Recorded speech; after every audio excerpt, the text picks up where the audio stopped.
January 16, 1943. North Atlantic, approximately 480 miles southwest of Iceland. Deck temperature 7 degrees Fahrenheit. The Liberty ship SS Schenectady was not under attack. No torpedo had struck her hull. No mine had detonated beneath her keel. She was riding at anchor in calm seas, waiting to join a convoy bound for Murmansk. At 11:23 in the morning, a sound like a rifle shot echoed across the deck. The ship's welders working on minor repairs stopped what they were doing. The sound came again, louder this time, a sharp crack that seemed to travel the length of the vessel. Then the deck itself began to move. The crack appeared amidships, just aft of the number 3 hatch. It started at the deck line and traveled downward through the hull plating. Metal tore with a sound witnesses described as fabric ripping, except the fabric was 3/4 of an inch thick steel plate. The crack propagated at roughly 1,000 feet per second, faster than a man could run, faster than anyone on board could react. Within 90 seconds, the crack had traveled completely through the deck, down both sides of the hull and across the bottom. The Schenectady broke in 2 pieces. The forward section, containing the bridge and crew quarters, separated from the stern section containing the engine room. Both halves remained afloat, drifting slowly apart in the freezing water. 43 crew members were aboard. Nobody died. The break happened so cleanly, and the seas were calm enough that men simply walked from one section to the other before the gap widened. Rescue ships arrived within hours, but the Schenectady, all 10,417 tons of her, built just 8 weeks earlier at the Kaiser shipyard in Portland, Oregon, was a total loss. The photographs taken that afternoon show something that should not be possible. A ship split perfectly in half as though cut by an enormous blade. The fracture surface is smooth, almost machined-looking. This was not battle damage. This was structural failure. Complete, catastrophic, and inexplicable. Except it was not the first time. 2 months earlier, in November 1942, Liberty ship SS John P. Gaines broke in half while docked in harbor in Vancouver, British Columbia. The fracture occurred along a welded seam amidships. The weather was calm. The ship was not loaded. The vessel had been completed 36 days before. Both halves sank at their moorings. The yard workers who witnessed it thought a bomb had detonated inside the hull. There was no bomb. In October 1942, Liberty ship SS Esso Manhattan suffered catastrophic hull failure while sailing in the Gulf of Mexico. The crack originated at a welded corner in the deck plating and propagated the full length of the ship in approximately 15 seconds. The vessel broke into 3 sections. 15 crew members died. The Esso Manhattan had been in service for 4 months. In December 1942, Liberty ship SS William H. Welch developed cracks in both sides of her hull while sailing off the Aleutian Islands. The temperature was minus 20 degrees Fahrenheit. The cracks appeared without warning and spread across multiple deck sections. The crew abandoned ship. The William H. Welch sank 6 hours later. She had been delivered to the Maritime Commission 11 weeks earlier. In March 1942, Liberty ship SS Ponegunset developed cracks in her deck while sailing off the coast of Virginia. The cracks appeared suddenly during rough weather. They started at the corners of hatches and spread outward across the deck, plotting in branching patterns like lightning. The ship made it to port. Inspectors examined the damage and attributed it to heavy seas. The cracks were repaired with additional welding. The Ponegunset returned to service. 3 months later, the cracks reappeared in the same locations and spread further. The ship was taken out of service permanently. By January 1943, when the Schenectady broke in half at anchor, the Maritime Commission had documented structural failures in 47 Liberty ships. 12 had broken completely in 2. 6 had sunk. 19 had suffered major cracking, requiring the ships to be scrapped or rebuilt. The failures were occurring in all weather conditions, in calm seas and rough, in warm water and cold, in loaded ships and empty ones, in brand new vessels and those with months of service. The ships were being built faster than they were breaking. In January 1943, American shipyards delivered 89 Liberty ships. 18 developed cracks within their first 3 months of operation. In February, 94 ships were delivered. 21 failed. In March, 106 ships. 24 failures. The Maritime Commission convened a board of investigation in February 1943. Naval architects and metallurgists examined fractured hulls at shipyards in Baltimore, Portland, and Richmond. They studied weld patterns. They tested steel samples. They reviewed construction procedures. What they found was not a mystery. It was a predictable consequence of decisions made in 1941. The Liberty ship design was British. The Ocean-class tramp steamer had been designed for mass production using traditional riveted construction. The United States Maritime Commission took the plans and modified them. They removed the rivets and replaced them with welds. Welding was faster. A riveting team could install perhaps 600 rivets per shift. A welding crew could lay down the equivalent of 6,000 rivets worth of joints in the same time. But welding changed the hull from thousands of discrete connection points to continuous seams running the full length of the ship. When a rivet failed, the failure stayed local. When a weld cracked, nothing stopped the crack from propagating. The investigators called this brittle fracture. Once initiated, the crack fed on its own energy and accelerated. The steel made it worse.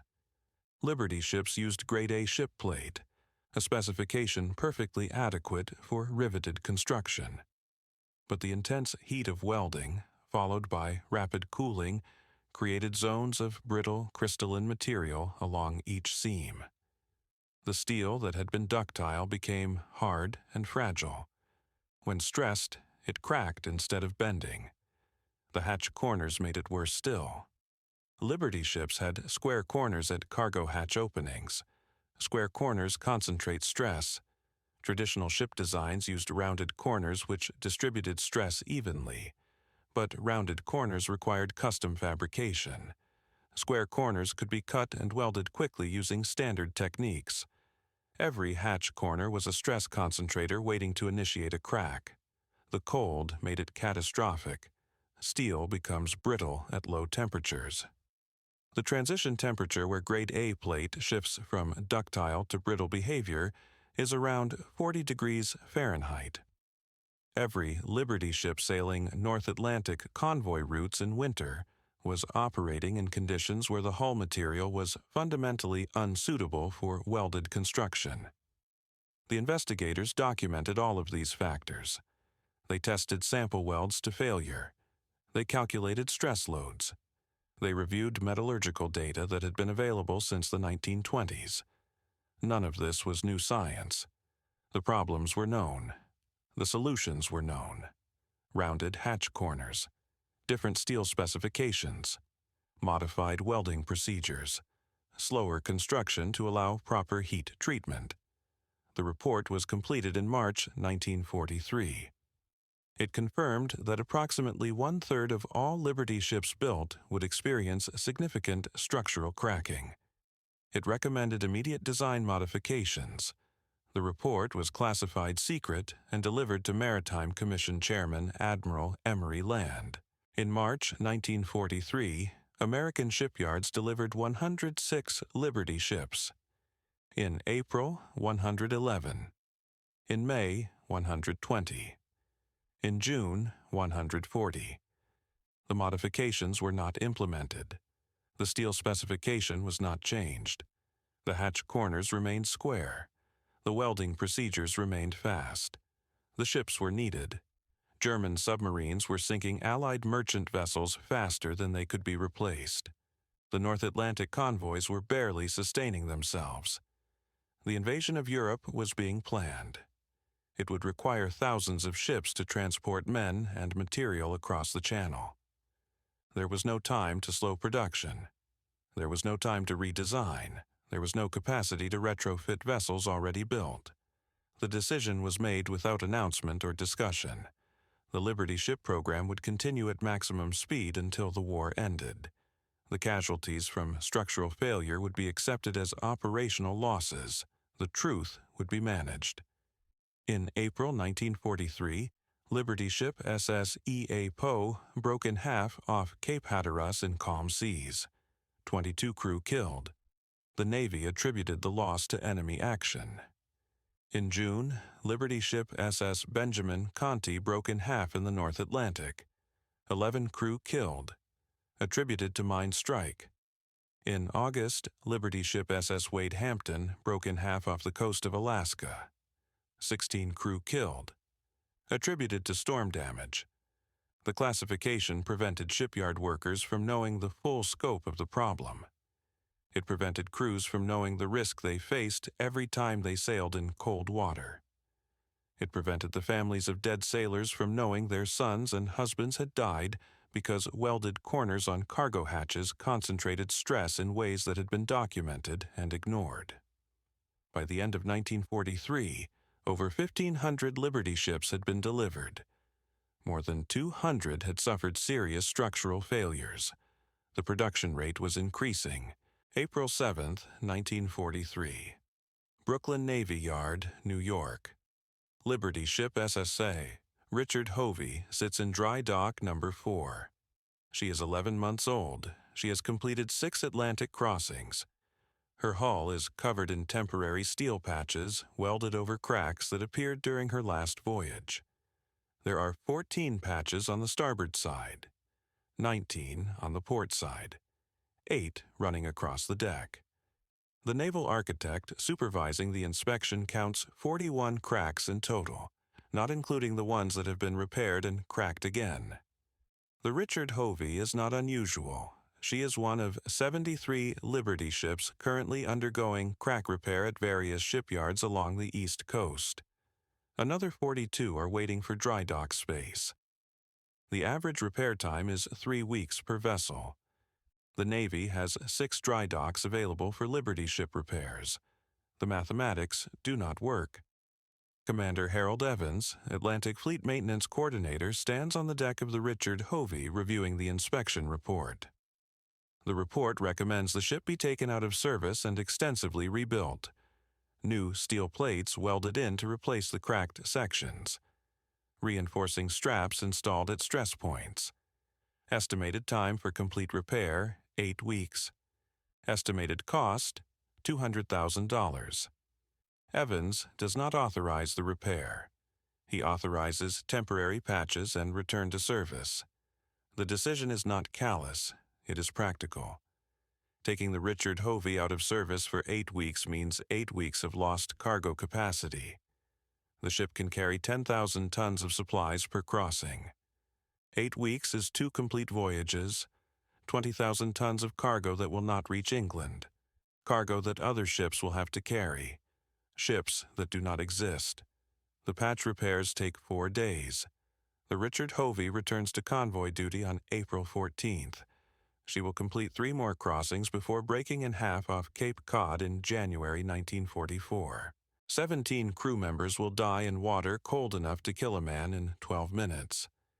Evans makes the same decision for 60 of the 73 ships awaiting repair, patch, and return to service. The alternative is to acknowledge that the Liberty ship fleet is structurally unsound, and the war effort cannot absorb the loss of capacity while proper repairs are made. The patch repairs create their own problems. Each patch is a new weld. Each new weld creates new zones of brittle material. Each brittle zone is a potential crack initiation point. The patches stop existing cracks from spreading. They do not address why the cracks appeared. Within weeks, new cracks form around the edges of the patches. Ships return to dry dock with the original cracks patched and surrounded by new cracks that need patching. By May 1943, Some Liberty ships have been repaired 4 times. The hulls begin to resemble quilts, original steel interspersed with welded patches of varying sizes. The patches are visually obvious. Convoy sailors start calling the ships quilted coffins. The Maritime Commission issues Technical Bulletin 17-43 in May. The bulletin provides guidelines for crack inspection and temporary repair. It does not use the word brittle fracture. It does not mention the investigation report from March. It describes the cracks as stress-related and attributes them to rough seas and improper cargo loading. The bulletin recommends visual inspection of hulls every 30 days and immediate patching of any cracks exceeding 6 inches in length. The 30-day inspection cycle is not realistic. Liberty ships on Atlantic convoy duty spend 21 days at sea per round trip. They spend 3 days in port unloading and loading cargo. They spend perhaps 12 hours in dry dock for minor repairs and bottom cleaning. There is no 30-day window for comprehensive hull inspection. The inspections happen when time permits, which means they happen rarely. Ships develop cracks mid-ocean. The cracks spread. The ships complete their crossings and unload cargo. The cracks are discovered during the next scheduled maintenance, which might be weeks or months later. By then, the cracks have propagated across multiple hull plates. The temporary patches become larger and more complex. Some patches cover areas exceeding 100 square feet. The Navy begins assigning structural inspectors to Liberty ships on Atlantic convoy duty in June. The inspectors are junior officers with minimal engineering training. They receive a 2-week course in crack identification and emergency repair procedures. Their primary job is to monitor hulls during crossings and recommend whether ships should continue to destination or divert for emergency repairs. The inspectors keep daily logs. The logs from late 1943 describe ships in progressive states of failure. Cracks appearing overnight. Cracks spreading visibly over the course of hours. Decks flexing under normal sea conditions. Hull plates separating at welds. Some logs describe inspectors marking new cracks in chalk each morning and watching them grow by evening. The inspectors have no authority to order ships out of convoy. They can recommend diversion for repairs. The ship captains make the actual decisions. Diverting means breaking convoy, sailing alone without destroyer escort, risking submarine attack. Most captains choose to continue unless the damage is immediately catastrophic. In September 1943, Liberty ship SS Yorkmar develops a 17-foot crack across her forward deck while sailing in convoy 300 miles south of Iceland. The structural inspector, Lieutenant Junior Grade Robert Carlson, recommends immediate diversion to Reykjavik. The crack appeared during the night. By morning, it has extended another 3 feet. Carlson measures the crack every 4 hours. It is growing at approximately 6 inches per hour. The captain, Merchant Marine Officer Thomas Hendricks, reviews the crack. The sea conditions are moderate. The crack is not leaking. The hull is not deforming. Reykjavik is 2 days behind them. Liverpool is 4 days ahead. Diverting means 6 days sailing alone through waters where German submarines operate. Continuing means 4 days in convoy with destroyer protection. Hendricks decides to continue. He orders Carlson to monitor the crack and report any acceleration. Carlson marks the crack endpoints with chalk and sets a watch schedule. Every 4 hours, an officer measures the crack and records the length in the deck log. The crack spreads another 8 feet over the next 36 hours. It now extends from the port rail to within 12 feet of the starboard rail. The deck is flexing. Carlson can see the movement when standing at the crack location. He recommends again that the ship divert. Hendricks reviews the weather forecast. A storm system is moving into their area. Breaking convoy now means sailing through the storm alone. The convoy will have destroyer screen and mutual support. He decides to continue. The Yorkmar reaches Liverpool on September 22nd with a crack extending completely across the forward deck from port rail to starboard rail. Cargo is unloaded carefully to avoid stressing the damaged section. The ship is patched and returns to service in October. On December 18th, the Yorkmar breaks in half during a winter storm in the North Atlantic. 31 crew members die. Hendricks made the correct decision at every stage. Diverting alone was more dangerous than continuing with the convoy. The storm would have hit them regardless. Breaking convoy increases submarine risk. Every calculation Hendricks made was sound. The ship should not have broken in the first place. In June 1943, metallurgists at the Bureau of Ships complete testing on modified Liberty ship designs. The modifications work. Rounded hatch corners eliminate stress concentration. Improved steel specifications prevent brittle fracture. Revised welding procedures eliminate crystalline zones. Test sections built to the new specifications show no crack propagation under simulated stress loads down to 0 degrees Fahrenheit. The modifications are approved for implementation. They will be incorporated into all new Liberty ship construction beginning January 1, 1944. Ships already under construction or completed will continue with the original design. The decision means that approximately 70% of the Liberty ship fleet will retain the defective design for the duration of the war. The shipyards building to the old specification know the design is flawed. The workers welding square corners know those corners will crack. The knowledge spreads through informal channels. Welders talk to each other. They see the ships return for repairs. They recognize their own work among the cracked sections being patched. Morale problems appear at Kaiser's Richmond shipyard in August 1943. Production slows. Welders begin refusing overtime. Some quit entirely. Exit interviews reveal the same pattern. The workers know the ships are defective. They feel complicit in sending sailors to sea in vessels they would not board themselves. Management responds with patriotic appeals and production bonuses. Neither works particularly well.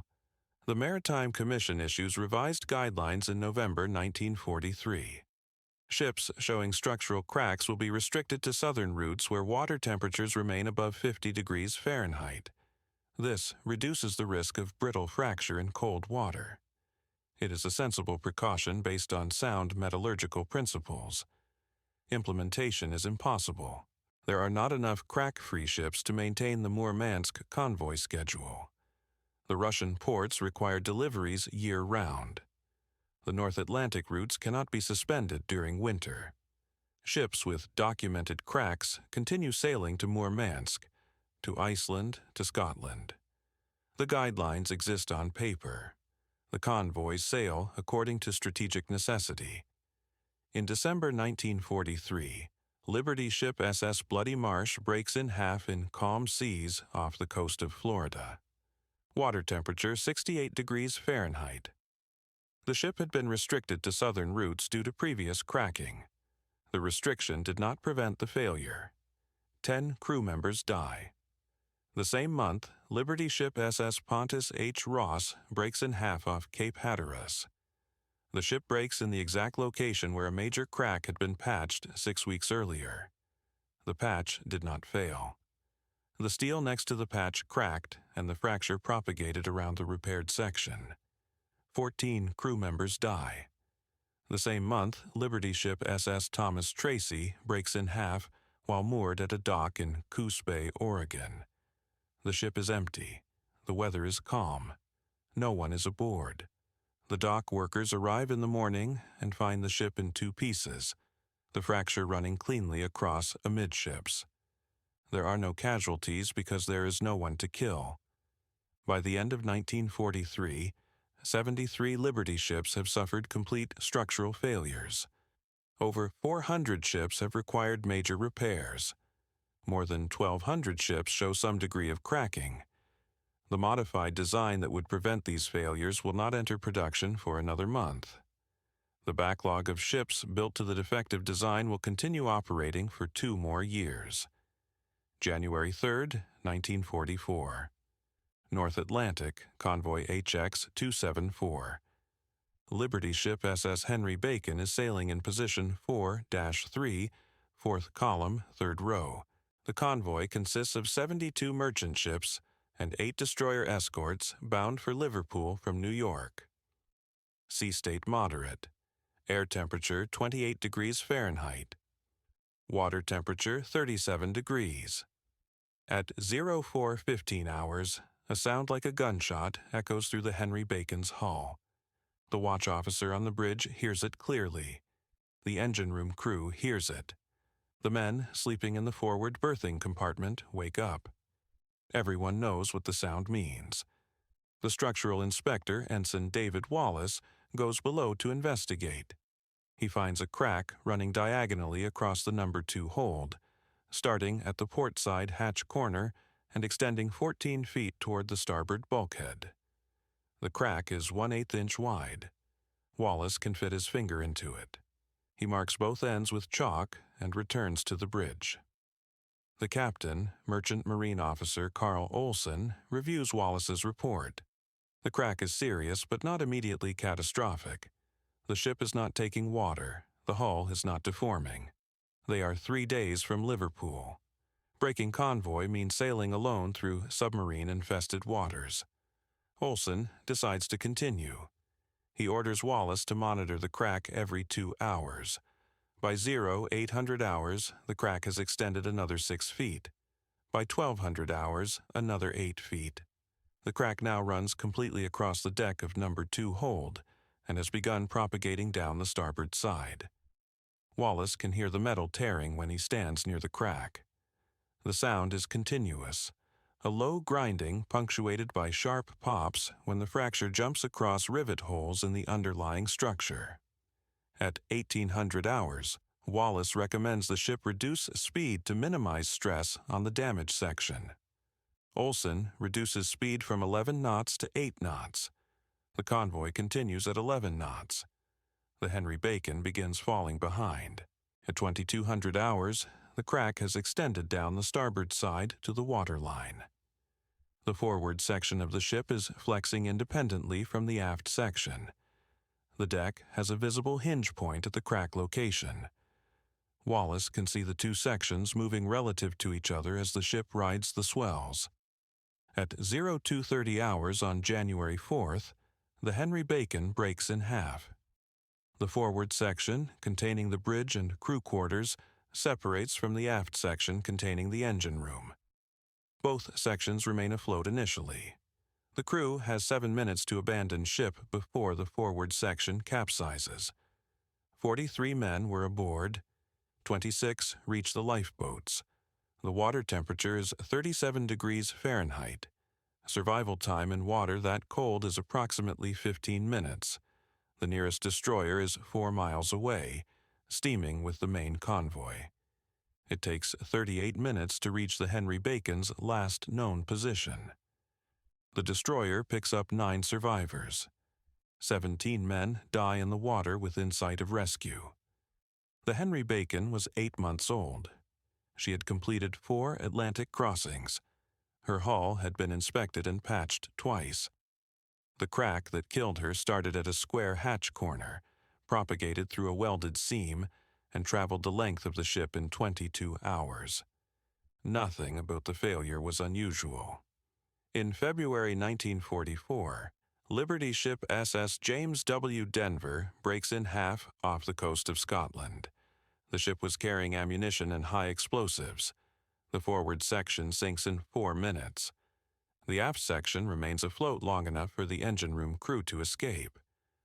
12 men die. 7 were on watch in the forward holds.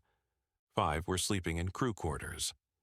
The official casualty report lists the cause as weather-related structural failure.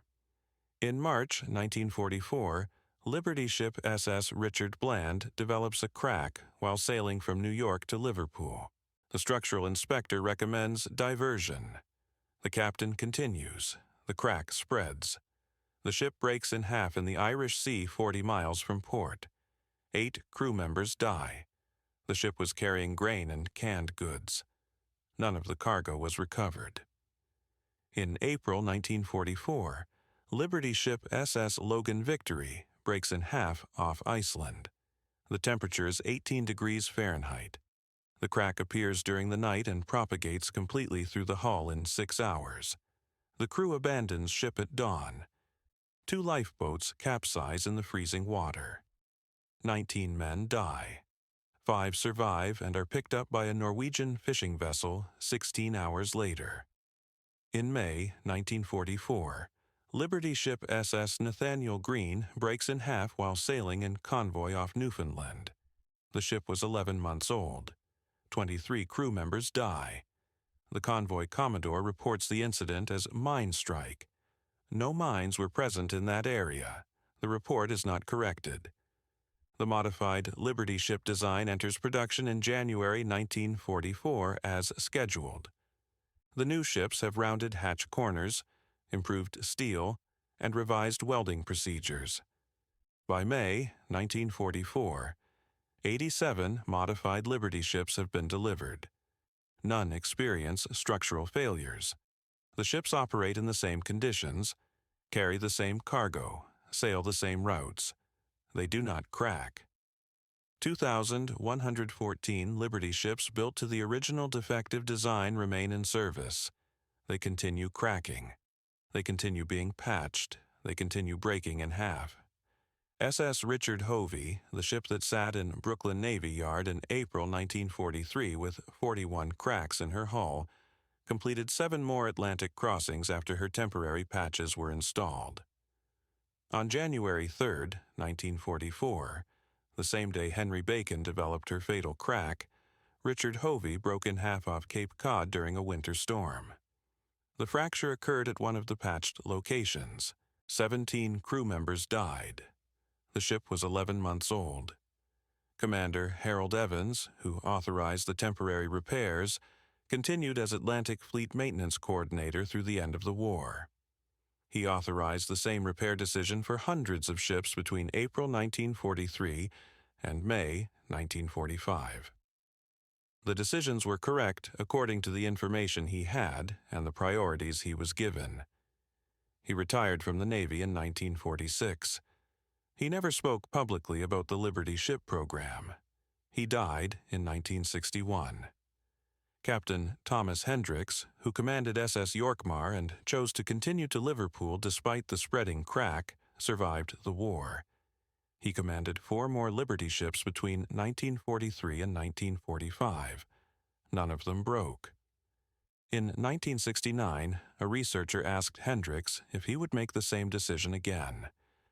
Hendricks said yes. The decision was correct. Diverting would have been more dangerous. The ship should not have been cracking in the first place. The war in Europe ends in May 1945. The war in the Pacific ends in August 1945. Liberty ship production stops in September 1945. Total production, 2,710 ships. Of those ships, 1,531 experienced structural cracking, serious enough to require repair or retirement. 203 broke completely in half. 139 sank. The number of crew members who died in structural failure incidents is listed officially as 2,947. The actual number is higher. Many Liberty ship losses were attributed to enemy action, weather, or unknown causes, even when evidence suggested brittle fracture. The investigation reports documenting the known problems and recommended solutions are declassified in 1968, 25 years after they were written. No inquiry is held. The people who made the decisions are mostly dead. The ships are gone. The war was won. The 3,000 crew members who died are commemorated on merchant marine memorials. Their names are listed among other maritime casualties. The cause of death is recorded as lost at sea. The memorials do not distinguish between torpedo attacks and hull fractures. The families were told their sons and husbands died in service. That was true. In 1973, the government releases a technical analysis of Liberty ship structural failures. The analysis concludes that 1/3 of Liberty ships built before January 1944 were structurally deficient due to design flaws that were identified and could have been corrected during construction. The report is detailed and comprehensive. It assigns no blame. It makes no recommendations. The ships no longer exist. The Liberty ships helped win the war. They transported millions of tons of cargo. They enabled the invasions that defeated Germany and Japan.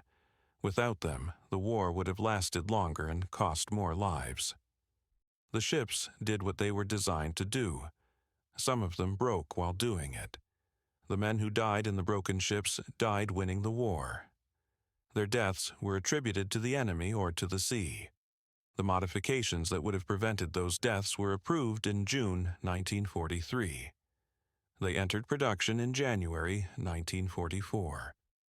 The ships that broke were built between those two dates, knowing the design was flawed and the solution existed.